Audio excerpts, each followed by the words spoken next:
investigators is over. Today, he officially lost that fight.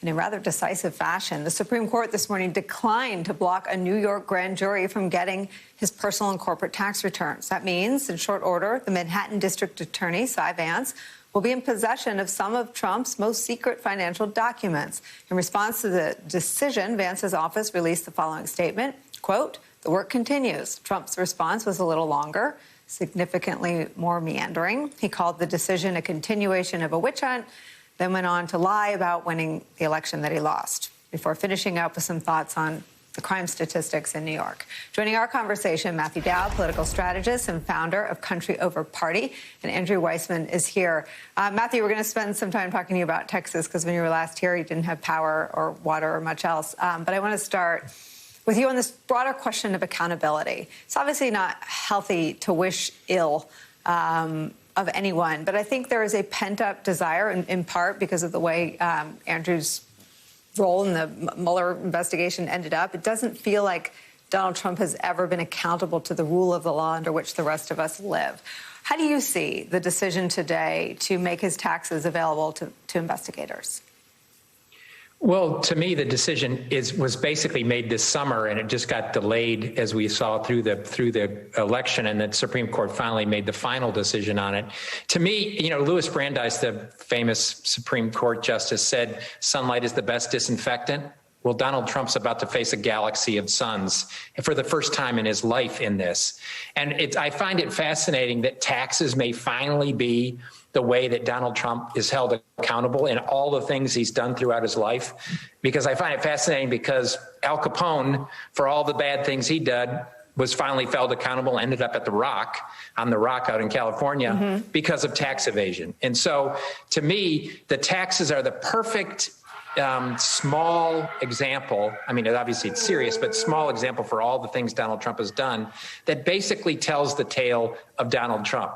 He lied to people to boost what he was worth, likely, in order to get loans. He lied and diminished the assets in order to pay less taxes. I think all of that's going to be revealed. That's why I think Donald Trump is so upset about all of this, because for the first time in his life, through every single relationship he's had in business and politics, as you say, he's never finally been held accountable. He did lose an election this time, and he is going to end up probably the most unpopular president in history, though I don't know how much he cares about that because he invents his own rankings in the midst of this.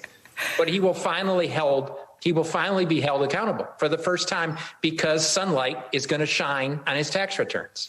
Andrew Weissmann, you and I have had a lot of conversations, and most in depth around what you wrote in your own book. I know you have never sort of stress the importance of these investigations, but as someone who's investigated Donald Trump as part of a probe that didn't push to get all of his financial documents, what do you make of the decision today?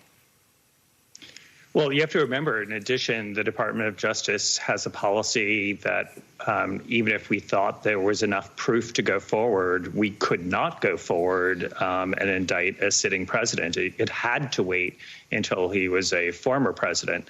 So I think the decision today is obviously correct. I mean, it was so correct that it was done in a summary order. This was Trump for a second time going to the Supreme Court saying, stop the disclosure of my accounting records to the New York Manhattan district attorney.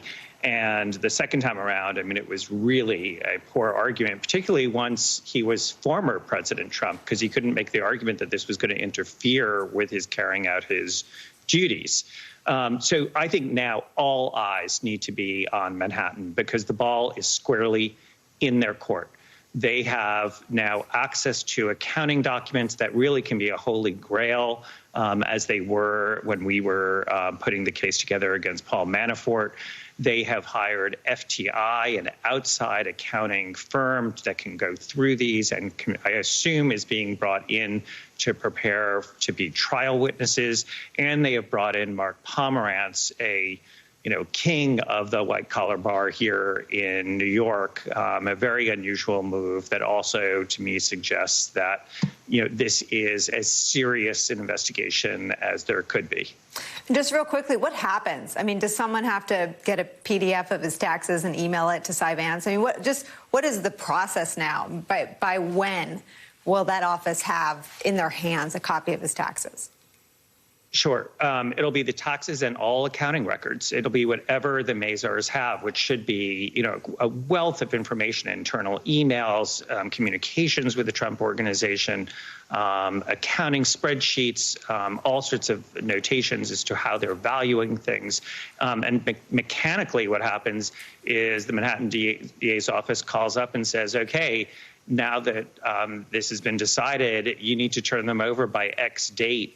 The Mazars could hardly say, we haven't had any notice. They have to have this all ready to go. Mm-hmm. And they literally can either send over a hard drive, or they can just sometimes press a button and it, millions of pages get produced to the Manhattan District Attorney's Office.